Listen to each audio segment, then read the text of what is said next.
Goedenavond, het is zaterdag 27 februari en u kijkt naar een overzicht van het Zeeuwse nieuws van vandaag.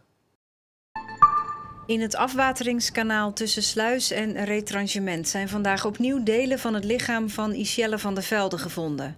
Met deze vondst is het stoffelijk overschot compleet. De vondst is gedaan door Signi Signaalhonden, een vrijwilligersorganisatie die met speurhonden zoekt naar vermisten. De gevonden delen zijn overgedragen aan de politie.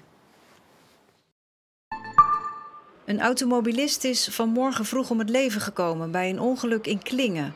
Volgens de politie was het een eenzijdig ongeval. Het slachtoffer is een 78-jarige man uit Hulst.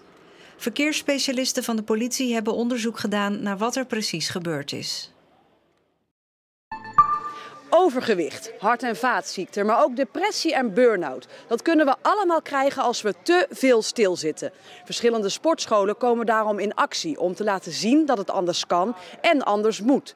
Bewegen is belangrijk, zo vinden zij. En dat kan ook prima op een veilige manier binnen. Bijvoorbeeld hier, op deze sportschool in Terneuzen. Nog 5 seconden. Nog 3, 2...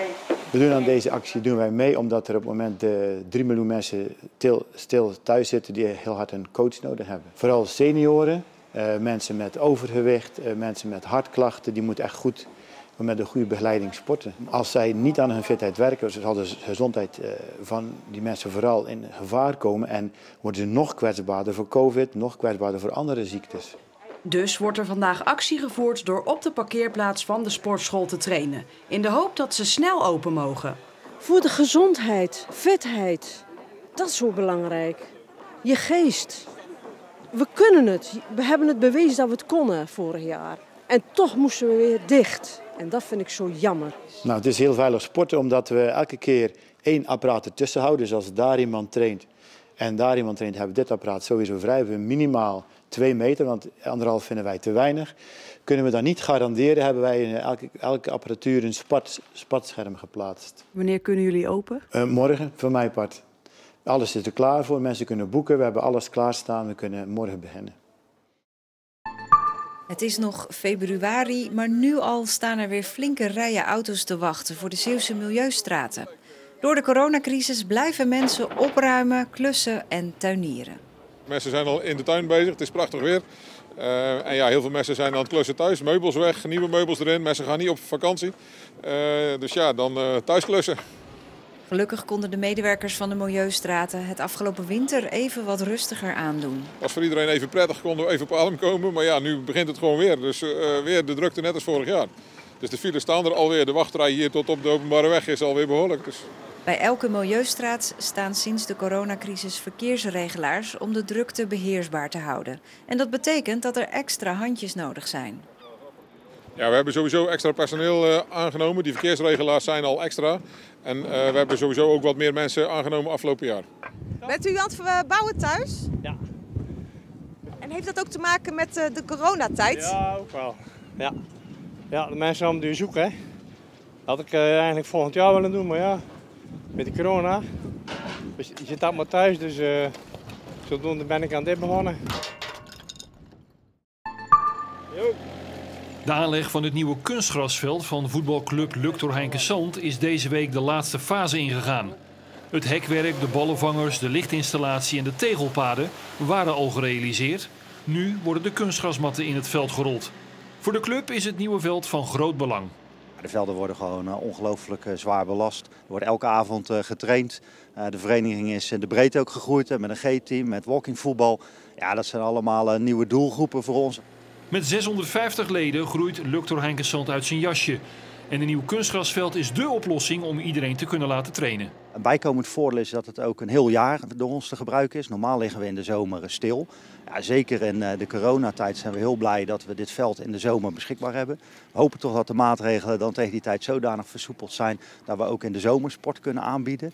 En het biedt de mogelijkheid om ook andere activiteiten erop laten plaatsvinden. Denk bijvoorbeeld aan de scholen, schoolvoetbaltoernooi, etc. Over 2 weken hoopt de club het nieuwe veld in gebruik te kunnen nemen voor de trainingen. Ruim 30 kilometer verderop zijn ze ook aan het werk. Hier in Nieuwekerk bij SK&WK wordt de kantine verbouwd. Een project van de lange adem, want in 2017 was de eerste vergadering over de verbouwing.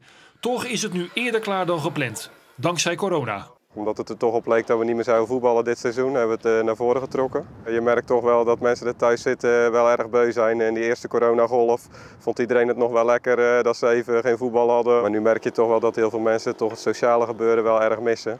En dus zijn de voetbalschoenen voorlopig ingeruild voor de werkschoenen. Want ook in coronatijd kunnen de vrijwilligers hun clubje niet missen. Wat je ook ziet is als we in de appgroep, de verbouwingsappgroep zetten van joh, wie zijn er? Dan heb je toch altijd een man of 5, 6. En dat is ook wel fijn. Dan zie je toch dat er bij meer mensen gewoon toch wel de nood is om wat te doen op zaterdagochtend. De mannen hopen dat de kantine er voor volgend seizoen weer spik en span uitziet. En dat dan ook het amateurvoetbal weer als vanouds wordt. Wat mis je nou zelf het meest? Ja, toch wel een biertje in de kantine eigenlijk. Toch wel gewoon het sociale, even een praatje maken. Ik werk thuis ook zelf in mijn werk vaak alleen. En dan echt het sociale gebeuren, dat mis je wel. Dat vind ik, ja, dat is echt wat je mist. Het was vannacht eerst mistig en ook vanochtend hadden we daar nog mee te maken. Bovendien was het ook erg koud met op veel plaatsen vorst aan de grond. Het leverde wel prachtige beelden op, waarbij bovendien de skyline van Vlissingen boven de mist zichtbaar was vanuit een hoge positie. Vanavond en vannacht is het opnieuw rustig en er kan ook opnieuw weer mist ontstaan bij minimumtemperaturen tussen 1 en 3 graden, wellicht ook lokaal weer een beetje vorst aan de grond. Na het oplossen van die mist wordt het morgen rond 8 à 9 graden en we krijgen in de loop van de dag wel weer vrij zonnig weer, maar in de ochtend zal er ook wel weer sprake zijn van bewolking. De wind is morgen zwak tot matig uit het noordoosten. De dagen daarna blijft het aanhoudend droog onder invloed van een hoge drukgebied. Het is meestal vrij zonnig, behalve op maandag en de temperaturen die gaan geleidelijk een stijgende tendens vertonen van 9 graden op maandag naar 13 graden op woensdag. En tot zover. Straks ben ik natuurlijk nog bij u terug met het weekoverzicht. Dus graag tot zo en anders nog een fijne avond.